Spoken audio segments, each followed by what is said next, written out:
Welcome back. മെസ്ട്രോടെക്കിസിൻ്റെ പുതിയൊരു വീഡിയോയിലേക്ക് എല്ലാവർക്കും സ്വാഗതം. ആപ്പിളിൻ്റെ ഇവൻറ്റിൽ അവർ പുതിയതായിട്ട് കൊണ്ടുവന്ന 4 ഫോണുകളാണ് iPhone 14, 14 Plus, 14 Pro, 14 Pro Plus. ഈ 4 ഫോണുകളിൽ iPhone 14, 14 Plus എന്നീ 2 ഫോണുകളിൽ പൊതുവേ കാണപ്പെടുന്ന കുറച്ച് ഫീച്ചേഴ്സും അതിനപ്പുറത്ത് iPhone 14 Pro, 14 Pro Plus എന്നിവയിൽ മറ്റു പല ഫീച്ചേഴ്സുമാണ് അടങ്ങിയിരിക്കുന്നത്. കഴിഞ്ഞ വർഷം ഇറങ്ങിയ iPhone 13 സീരീസിനെ കമ്പയർ ചെയ്തുകൊണ്ടാണ് ഞാൻ ഈ വീഡിയോ ക്രിയേറ്റ് ചെയ്യുന്നത്. കഴിഞ്ഞ വർഷം iPhone 13, 13 mini എന്നീ 2 ഫോണുകളുണ്ടായിരുന്നു. ഇതിൽ iPhone 13 miniക്ക് പകരമായിട്ട് ഈ വർഷം iPhone 14, 14 Plus എന്നീ ഫോണാണ് ഇറങ്ങിയത്. ഇവിടെ ഒരു മിനി വെർഷൻ ഇറങ്ങുന്നില്ല. ഈ 2 ഫോണിൻ്റെ ഡിസ്പ്ലേയെ പറ്റി പറയുകയാണെങ്കിൽ പൊതുവെ വരുന്ന സൂപ്പർ റെറ്റിന XDR ഡിസ്പ്ലേ ആണ് ഇതിൽ വരുന്നത്. ഇതിൽ 1000 നിറ്റ്സ് ബ്രൈറ്റ്നസ്സും ഇതിന് പീക്ക് ബ്രൈറ്റ്നസ് വരുന്നത് 1200 നിറ്റ്സ് ആണ്. മികച്ചൊരു തെർമൽ പെർഫോമൻസ് ലഭിക്കുമെന്ന് പ്രതീക്ഷിക്കുന്നു. ഇതിലെ ഫ്രണ്ട് ക്യാമറയെ പറ്റി പറയുകയാണെങ്കിൽ ഇതിൽ ഹൈബ്രിഡ് ഫോക്കസ് സിസ്റ്റം അടങ്ങിയിട്ടുള്ള ഒരു 12 മെഗാപിക്സലിൻ്റെ ഫ്രണ്ട് ക്യാമറയാണ് വരുന്നത്. ഇതിൽ കഴിഞ്ഞ വർഷത്തെ അപേക്ഷിച്ച് ഇതിലൊരു അഡീഷണൽ ഫോട്ടോണിക് എൻജിൻ കൂടി കൊടുത്തിട്ടുണ്ട്. അതിന് ഫോട്ടോകളെ വളരെയധികം ഒപ്റ്റിമൈസ് ചെയ്തുകൊണ്ട് വലിയ ഡീറ്റെയിൽസ് കൊടുക്കുന്നതിന് വേണ്ടിയിട്ടാണ് ഈ ഒരു എൻജിൻ ഈ ഫോണുകളിൽ ഇവർ അറ്റൈൻ ചെയ്തിട്ടുള്ളത്. ഇതിൻ്റെ ബാക്ക് ക്യാമറ ആയിട്ട് വരുന്നത് 12 മെഗാപിക്സലിൻ്റെ മെയിൻ ക്യാമറയും 12 മെഗാപിക്സലിൻ്റെ അൾട്രാ വൈഡാണ് വരുന്നത്.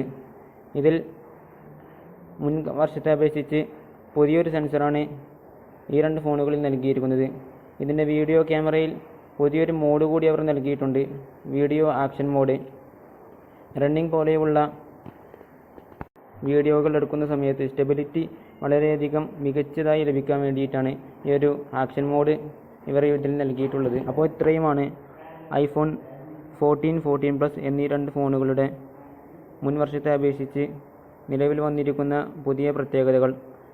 ഇനി iPhone 14 Pro, Pro Plus എന്നീ 2 ഫോണുകളിൽ 13 സീരീസിനെ അപേക്ഷിച്ച് വലിയൊരു മാറ്റം തന്നെ ഇവർ ഇതിൽ നൽകിയിട്ടുണ്ട്. ഇതിൽ പൊതുവെ ഐഫോണിൽ നോച്ച് ഡിസൈനാണ് വരുന്നത്. ഇവർ ആ നോച്ച് ഡിസൈൻ എടുത്തു മാറ്റിക്കൊണ്ട് ഒരു ഡിസ്പ്ലേക്കുള്ളിൽ തന്നെ വലിയൊരു ചെറിയൊരു നോച്ച് രീതിയിൽ നൽകിക്കൊണ്ട് ഒരു ഡൈനാമിക് ഐലൻഡ് എന്നാണ് ഇവർ അതിന് വിളിക്കപ്പെടുന്നത്. ഈ ഡൈനാമിക് ഐലൻഡിൽ വളരെയധികം ഫീച്ചേഴ്സാണ് ഇവർ അതിൽ കൊടുത്തിട്ടുള്ളത്.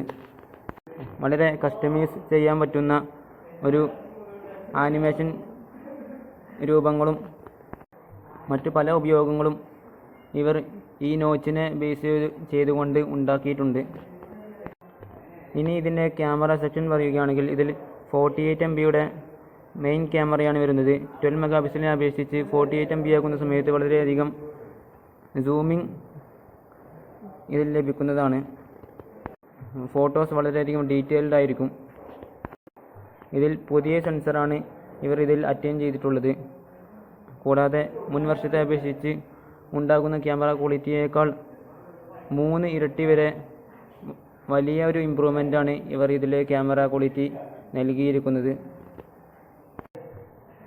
ലോ ലൈറ്റ് മോഡിൽ ഇതിന് 48 MB ക്യാമറ ആയതുകൊണ്ട് തന്നെ പിക്സൽ ബിന്നിങ് പോലെയുള്ള ഫീച്ചേഴ്സ് ഉണ്ടാകുന്നതുകൊണ്ട് വളരെയധികം മികച്ചൊരു നൈറ്റ് ഫോട്ടോസ് നമുക്ക് ലഭിക്കുമെന്ന് പ്രതീക്ഷിക്കുന്നു. കൂടാതെ ഇതിൽ റോ മോഡുകളും ഉണ്ട്. അതിനാൽ തന്നെ വളരെ ഡീറ്റെയിൽഡ് ആയിട്ടുള്ള ഫോട്ടോകൾ നമുക്ക് ഇതിൽ നിന്നും ക്യാപ്ചർ ചെയ്യാൻ സാധിക്കുന്നതാണ്. ഇനി ഇതിൻ്റെ ഡിസ്പ്ലേയിൽ മുൻ വർഷത്തെ അപേക്ഷിച്ച് പുതുതായി കൊണ്ടുവന്ന ഒരു കാര്യമാണ് ഓൾവേസ് ഓൺ ഡിസ്പ്ലേ. പൊതുവെ നമുക്കറിയാം ആൻഡ്രോയിഡ് ഫോണുകളിൽ വളരെ കാലമായിട്ട് ഓൾവേസ് ഓൺ ഡിസ്പ്ലേ നൽകിക്കൊണ്ട് വരുന്നതാണ്. എന്നാൽ ഐഫോണുകളിൽ ഈയിടെയാണിത് കൊണ്ടുവരുന്നത്. ആപ്പിളിൻ്റെ ഭാഗത്ത് നിന്ന് ഇത് വരാൻ വേണ്ടി വളരെയധികം പ്രതീക്ഷിച്ച് നിൽക്കുന്ന ധാരാളം ആളുകൾ നമുക്കിടയിലുണ്ട്. അപ്പോൾ ഇത്രയുമാണ് iPhone 14, 14 Plus, 14 Pro, 14 Pro Plus എന്നീ ഫോണുകളെ പറ്റി പറയാനുള്ളത്. 13 അപേക്ഷിച്ച് നോക്കുകയാണെങ്കിൽ വളരെയധികം ബാറ്ററി ഒപ്റ്റിമൈസേഷൻ ഇതിൽ ലഭിക്കുന്നതുകൊണ്ട് നല്ലൊരു ബാറ്ററി പെർഫോമൻസ് നമുക്കിതിൽ നിന്നും ലഭിക്കുമെന്ന് പ്രതീക്ഷിക്കുന്നു. ഈ ചാനൽ ആദ്യമായിട്ടാണ് കാണുന്നതെങ്കിൽ സബ്സ്ക്രൈബ് ചെയ്യുക. ഈ വീഡിയോ നിങ്ങൾക്ക് ഇഷ്ടമായാൽ ലൈക്ക് ചെയ്യുക, ഷെയർ